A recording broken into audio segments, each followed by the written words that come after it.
Hello, everybody, and welcome. Give it a second here for people to join.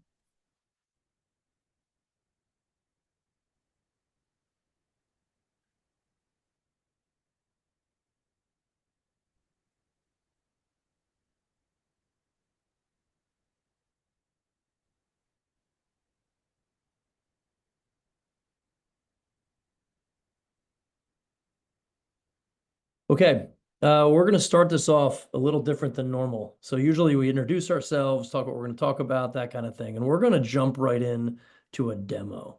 What's happening with voice is truly transformational when it comes to agentic technology, and we're going to give you a taste of what's coming with Agentforce Voice. And so I'm going to do a live demo right now of what we're seeing come. So some people might have experienced this before, but for those that haven't, get ready. This is it's truly a major change in the world. So I'm going to use my phone here and I'm going to call in.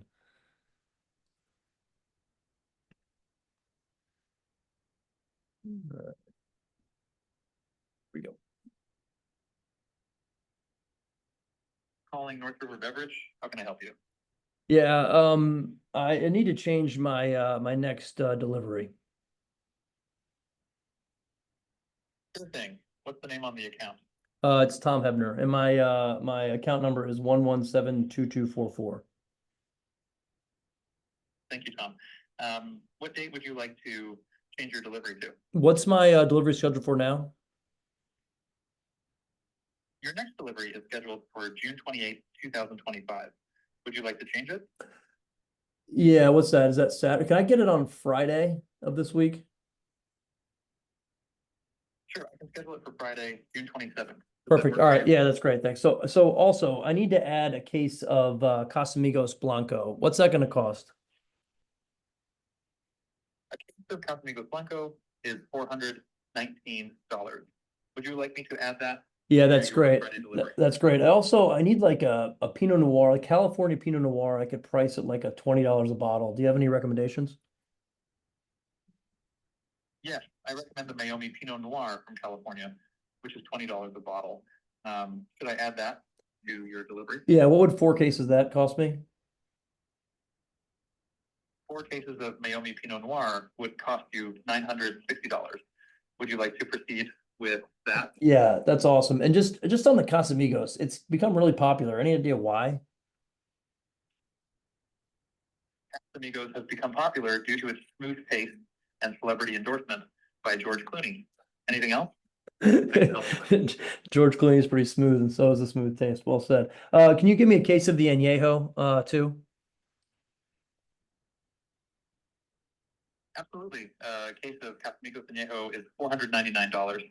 Should I add that to your order? Yeah. Can you summarize the whole order here? When's it coming and what I add? Of course, your updated delivery is scheduled for Friday, June 27th, 2025, and includes 1 case of Casamigos Blanco, 4 cases of Mayomi Pinot Noir, and 1 case of Casamigos Añejo. Anything else? I love you, man. You're the best. Thank you. Is there anything else I can assist you with today? I couldn't get him to say he loves me back. So truly transformational experience for those of you who haven't heard that before. And absolutely none of that is staged. And I'm going to prove that to you later when we do a second demo, and I'll let you all control a little bit more so you can see that this is all just really what's coming. So real quick introduction, who am I and who do we have on the panel today? So hi, I'm Tom Hebner. I'm a VP of Agentforce here at NeuraFlash. I've been in voice and conversational technology my whole career. I was joking that when I started my career, my daughters were born 3 months after my career started, and I just celebrated my daughter's wedding last weekend. So a lifetime. I've been doing this for a lifetime, being in conversational tech. So with Agentforce coming out, the technology behind conversational tech has become so much better, and it's been really exciting. So, Patrick? Thanks, Tom, and thanks for the demo. My name is Patrick Berries. I'm a head of product and innovation here at NeuraFlash, a leading SI for Salesforce and AWS. I also had the pleasure of working at Salesforce for 12 years leading product and was on the team that created Service Cloud Voice, which we'll talk a little bit more about later. And we're lucky to be joined today by Madhav. Madhav, would you like to give an introduction? Yeah, first off, Tom, Patrick, great to see you guys again. Appreciate the incredible partnership we have with NeuraFlash. So my name is Madhav. I'm SVP and COO for Agentforce product organization here at Salesforce. Really excited to be here to talk a little bit about some of the exciting things we announced this week and what's coming up ahead, which you're going to get a really great preview from Patrick and Tom today. All right, Manav, to get us started here. Yeah, absolutely. So if you want to go ahead to the next slide, we had some really exciting announcements. So as you all know, Agentforce launched, I mean, it's crazy to think about, but only 8 months ago at Dreamforce. And really our emphasis at the beginning was how do we make sure this technology is trusted, it's enterprise ready, so we get to take advantage of all the incredible LLM technology, but really wrapped in a platform that allows enterprises to use it in a contextual, in a trusted, in an efficient way that's actually tied to their businesses. So that's really been the journey. It's been remarkable, the momentum that we've seen with our customers and the adoption. This week, we're really excited to announce a few really important capabilities. Partnering with NeuraFlash and our great ecosystem of partners and customers, we've really been very deep on how do we drive value from this technology for our customers? And that's why the very deep learning loop that we have with our customers really directly influences our product roadmap. And so everything you're seeing on this screen is really the result of going really, really deep with our customers at every stage of their adoption journey to understand what's working, what's not working, what do we need to make better. So as customers start to use this technology, you start to understand there's a lot of emphasis on how do we really make it easy for them to get started? How do we really accelerate that time to value? How do we make sure we're maintaining that trust as customers are building and experimenting with this agentic technology? But what you hear from customers as they get more mature, and I'm sure Tom and Patrick see this as well, is the questions start to change. The questions aren't just how do I connect everything? How do I make sure I can trust it? It starts to become, well, these agents are a part of my hybrid workforce. How do I manage them? How do I make them better? How do I analyze their performance just as I would with my regular workforce? And so that visibility is really important and critical. So we announced a bunch of observability tools, which I'll talk about here in a minute. Once you think about observability, the next question then becomes, well, these agents are part of a overall ecosystem and workforce at my company. They're interacting across organizational boundaries. They're interacting with other customers. They're interacting with vendors. And so they have to be able to operate across these boundaries. And so you've all, I'm sure, seen a lot of the great announcements around MCP and Google's A2A. We really want to be at the forefront of ensuring Salesforce's agents are operating and interoperating in a complex ecosystem of agents. We know customers are going to have their own architectures. We know that these are going to be heterogeneous environments. We know that the data stacks need to be connected. We know that the agent stacks need to be connected as well. And so a lot of great work on the interoperability front. And then we always want to make sure we're driving trust. How do we contextualize the data? How do we ensure customers have the right guardrails? We made a lot of innovations on our reasoning layer, in our speed, in our latency, which are going to be really impactful. And then finally, what we heard from customers over the last couple of years, you've seen a lot of experimentation on pricing, different models, different ways in which we can allow customers to adopt and use this technology at scale. And so we've really moved to this new flexible pricing structure where we give customers choice in what is the right mechanism they want to use. If you're using this for an external facing agent on a website, it might be easiest for you to just think about it in terms of conversations. But if you're using it for other workloads, internal workloads, external workloads, it might make more sense for you to think about what is the work that the agent is actually doing, and how do we make sure that you're supporting that? And so a lot of flexibility around pricing that we think is going to be really valuable as well. So that's all the exciting news from this week. If you go ahead to the next slide, I'll touch on a little bit more detail. So this is what the Agentforce architecture really looks like. So at the top, how do we make it easy for customers to get going? So we want to have 200 plus industry-focused templates and actions for them to get started. How do we make sure that we've got the right topics for their different jobs to be done? How do we allow customers to provide simple natural language instructions that they can do to modify these topics, make sure that the actions are really contextual and tied to their business processes? So that's really important because that's what drives the experience layer. Talked about interoperability. We're going to support all the standards. We're going to make sure that customers can access agents in Salesforce. We're going to make sure Salesforce agents can access agents outside of Salesforce with the right security, authentication, contextual information, and sharing, making sure that the discoverability of these agents is as easy as possible. And then the visibility layer is really making sure that you are able to optimize this workforce. How can you make sure that these agents are actually driving the outcomes that you set out at the top?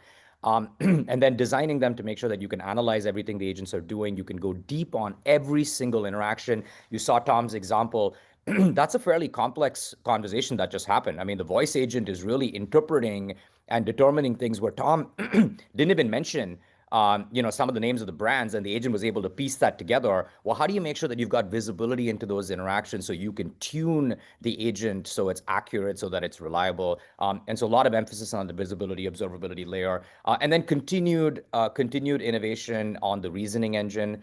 We want to make it faster. We want to make it more accurate. We want to make it flexible in how customers are really adopting this. So lots of great innovation on the stack. But what I really love about this view is everything that's on the side. We want to be extensible at every single layer of this stack. We know customers have complex data strategies that we want to be able to extend into. We know at the application and the business process layer, customers want to connect these systems in the easiest way possible. And then, of course, at the agent layer, super excited to announce our partnerships with companies like Box and PayPal and others that will have agents on Agent Exchange that really create this extensibility into other parts of your ecosystem, other parts of your business process. So tons of exciting innovation from Agentforce, and really happy and excited to get all of this into your hands.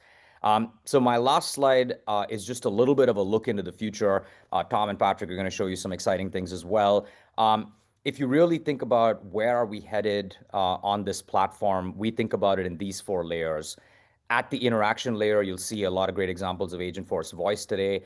We want this voice technology to not just be a voice capability that's bolted on top of the agent layer. It has to be really integrated at every layer, from the reasoning capability all the way through the experience layer. And that's how we're really thinking about Agentforce Voice. You're going to continue to see much more capability at the UX layer as well, so customers can create rich interactions across channels, on the text, on the web, in WhatsApp, of course, in voice as well. And then we also announced, of course, our native MCP support for agent-to-agent interaction. Supervisory layer, the command center is really what we believe will be the place where people manage these hybrid human and agentic workforces together. How do we optimize and how do we drive efficiency? How do we make sure that we have the right controls around the experience? And then at the agentic layer, we're going to be really excited in the next couple of months to really push the thinking on determinism. Now, this technology is fantastic. When you use LLMs, you get the natural interaction that Tom just showed you. It feels like such a natural conversation. But at the same time, if you're an enterprise, you also want some degree of process control.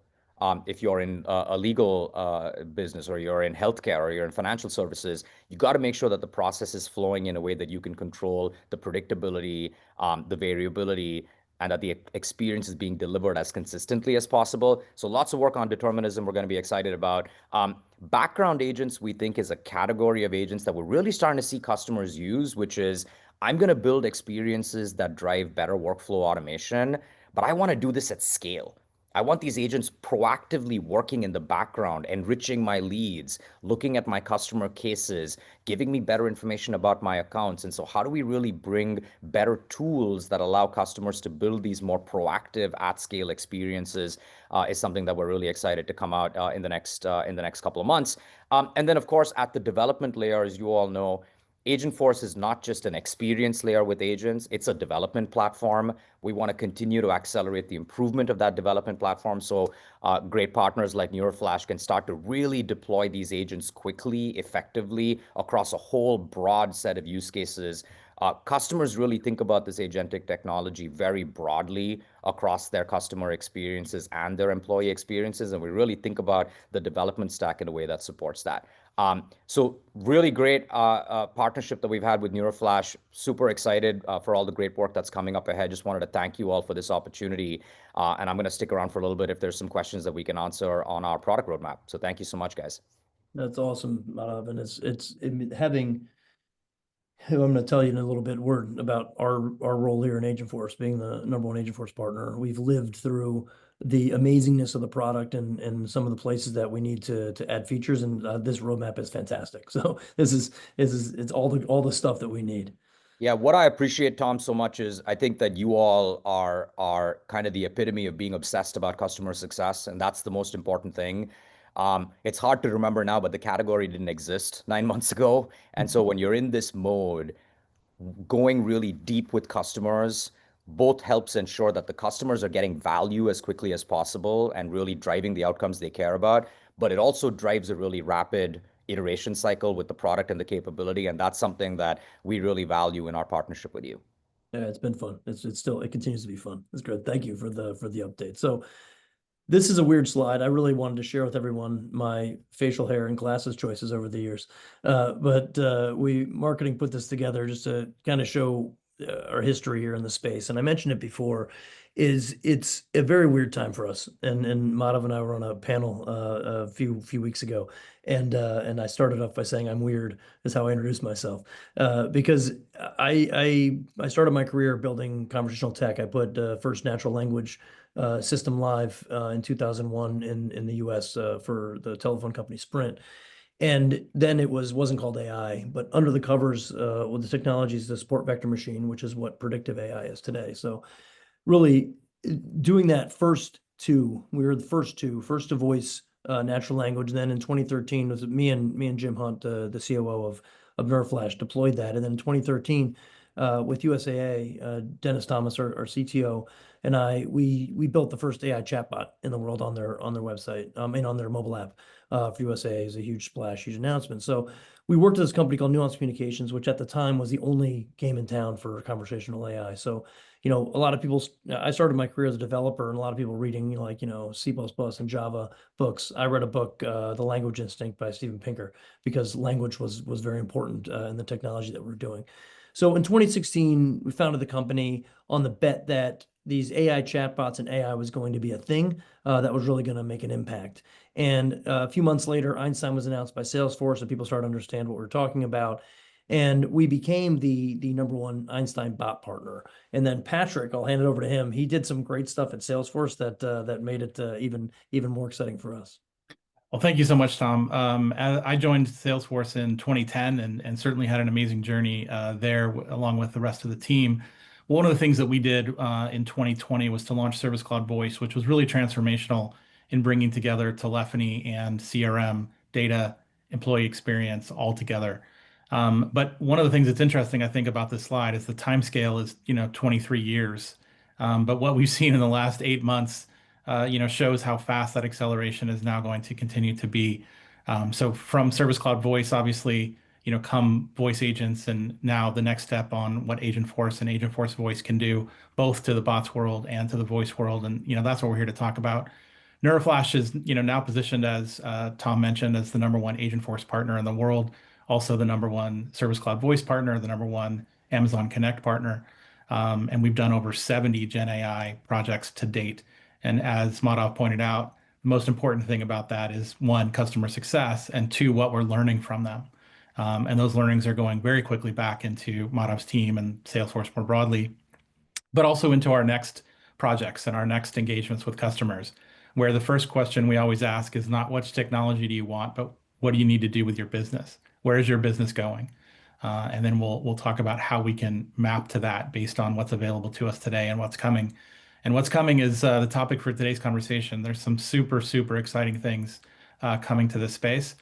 One of the things that we're proudest of that's not directly on this slide is those impacts that we've had with customers and the results that they've been able to drive in their businesses because of the engagement with us and using amazing technology from Salesforce like we're talking about today.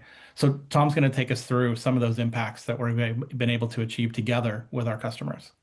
Thanks, Patrick. Yeah, it's been a wild ride. So we've been, as I mentioned, the #1 Agentforce partner. So we've done a number of pilots.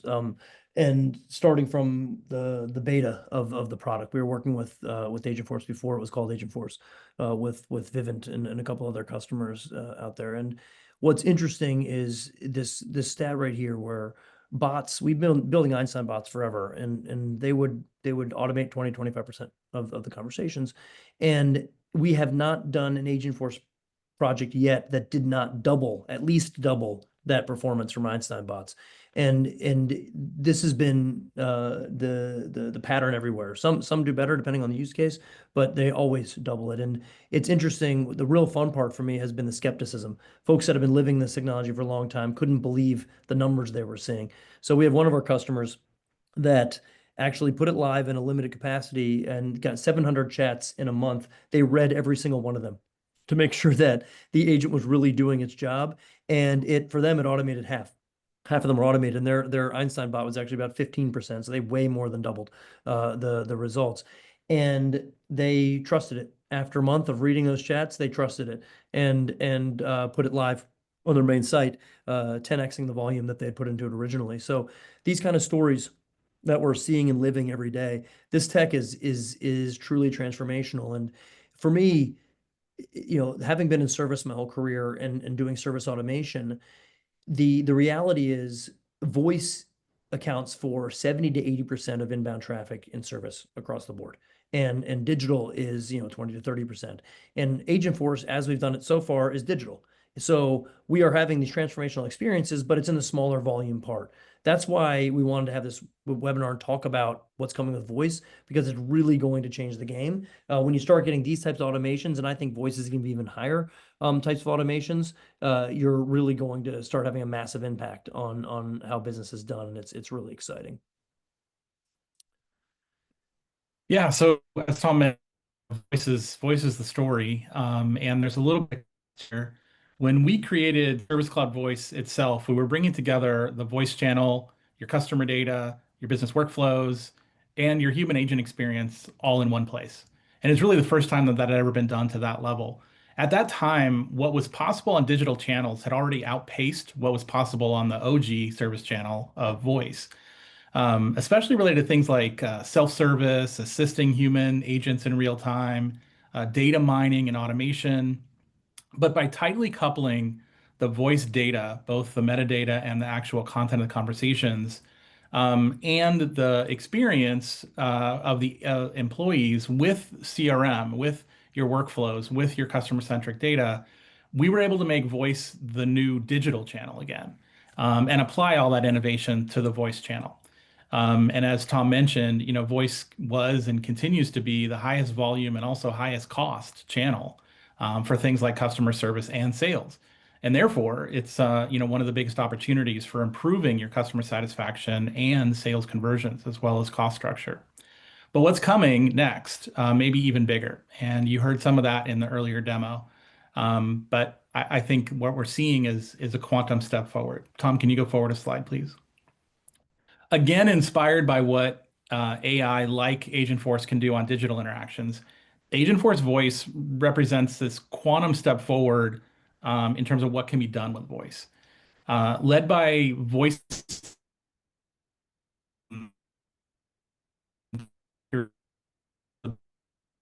like we just heard from Madhav around Agentforce 3, the voice channel is about to become your smartest, most productive, and most cost-effective channel. And that's a big change from where we've been in the contact center space for 30 years now, where we've been trying to get off of voice, where we've been trying to deflect from voice. Experiences like you heard earlier are going to be the norm. They're going to quickly become expected by customers. They're going to seek them out. No longer are customers going to be willing to sit on hold or push 3 for billing. They're going to want conversational experiences that quickly get them the information that they need and get them results.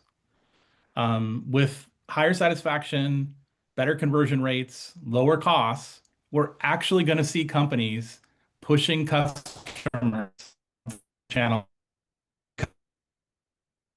because they stick with conversations longer, because they're going to flip the customer communication space completely on its head.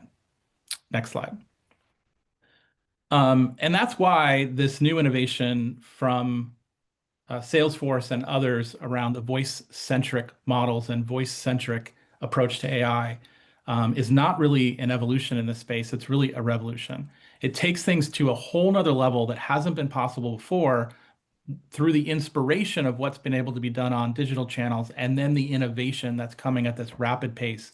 8 months since Dreamforce is crazy to think how much has occurred and how much is going to occur in the next 8 months. And with that, we're going to take a look at another demo and see what the art of the possible is. All right, everyone ready to have some fun?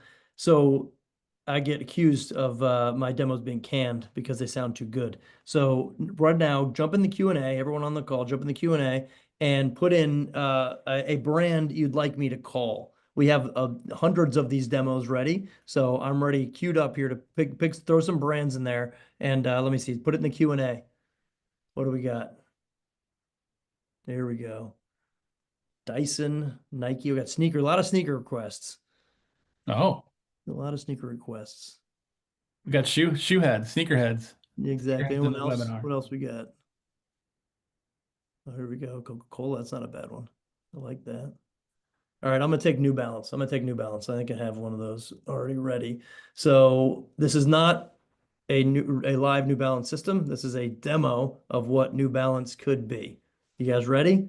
Here we go. And by the way, I'm gonna call it. I'm gonna ask it a question, and then I want you guys in the chat in the Q&A to put in what you want to, what a question I could ask it. So think of your question you want to ask it. So it's coming from the audience, not from me. But I'm gonna give it a call now. This is a New Balance experience. We're calling New Balance. Welcome back. Just so you know, I know I sound like a real person, but I'm actually an AI made by NeuraFlash. How can I help you? Yeah, I love the 550s. I love the 550s. What color do they? Mine are black and white. I want to get some new ones. They have white on white, or like what's the most popular color?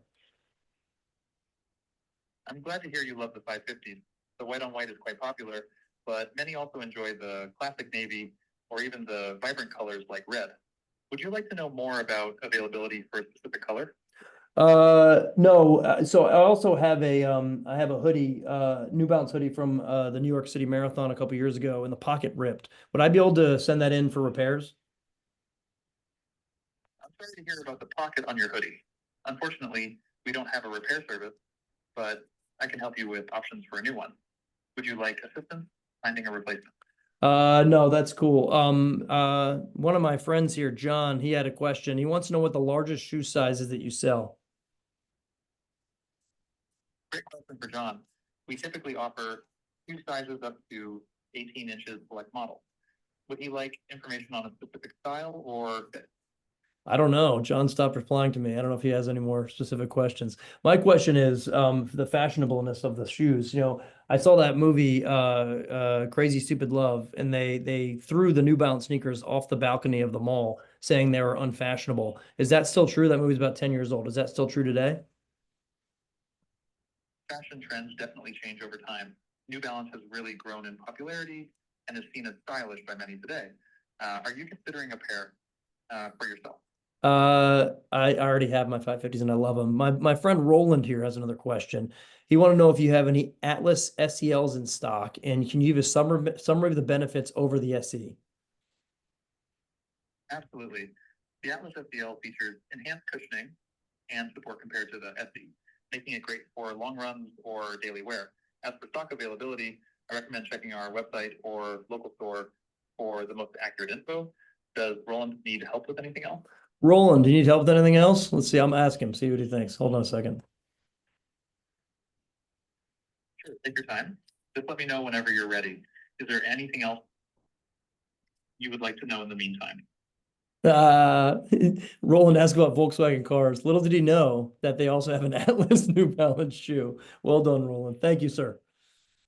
So there you go. So Roland proved that we don't have the brains as much as the conversational built out for the demo, but it works really well. I mean, he was jumped right in on that one, ready to give a good answer. So that's a great car, by the way, the Volkswagen Atlas. I love that. It's a nice big truck.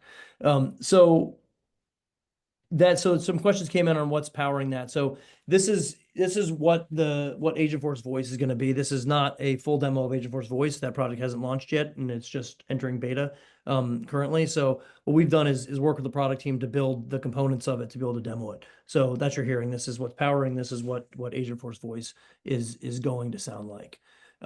So pretty cool technology and pretty transformational.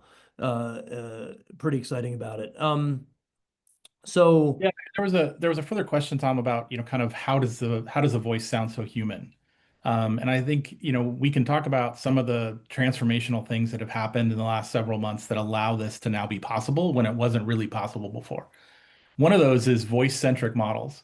So today, when you call into an IVR or an IVA and you're, interacting with voice, there's a lot of mechanics going on behind the scenes. At a basic level, even if you're connected to a great, a model, a great Gen AI model, you're still getting your speech transferred into text. The text is getting sent to a model, at least one model, if not more.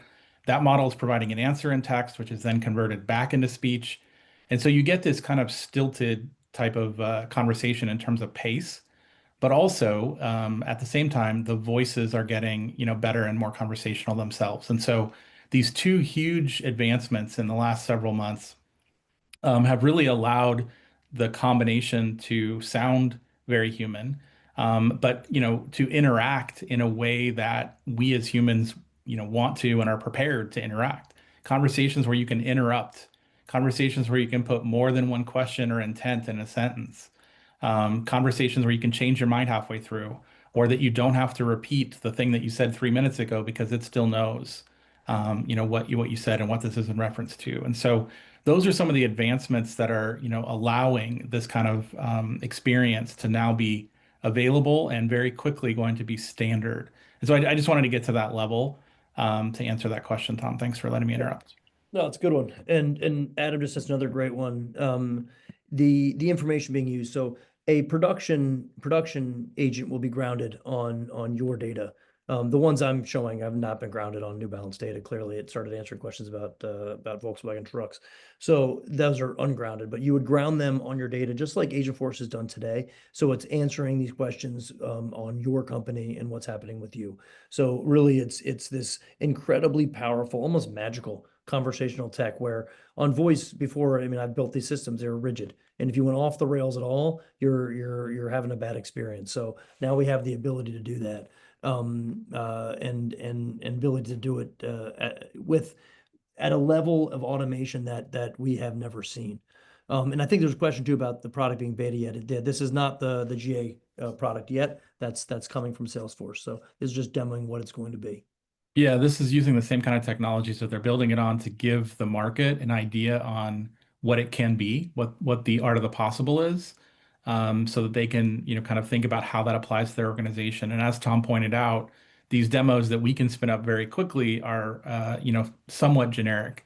And so the whole point in, the existence of NeuraFlash and working with our customers is to make one specific for your business, which, as Tom said, would be grounded on your data, and also have guide rails depending on what's appropriate in your industry or for your specific business.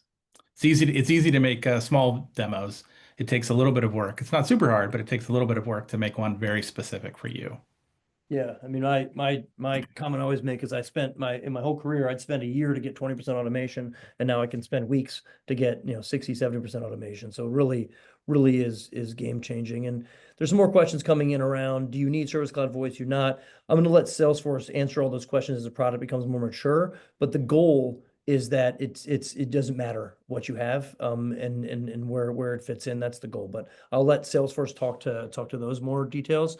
But in general, I really thank you all for this time. It is, personally for Patrick and I have both made a big part of our career about voice, and to see this technology coming and really the impact it's going to have. I truly expect that once somebody starts calling their bank or their airline and they have these kind of experiences we just demoed for you, people are going to notice. that's when AI is going to quote unquote arrive. Kind of like when Siri hit, people realized, man, I put the first voice application live in 2001. It wasn't until Siri came out, in 2013 that people were like, oh, voice is a thing, right? So I think this is going to be that voice is a thing when people start realizing these conversations they can have. So thank you very much for reaching out, and we can happy to schedule demos of this, custom demos for any of you and any of your brands. So thank you all for joining, and have a great rest of your day. Thanks so much, Tom.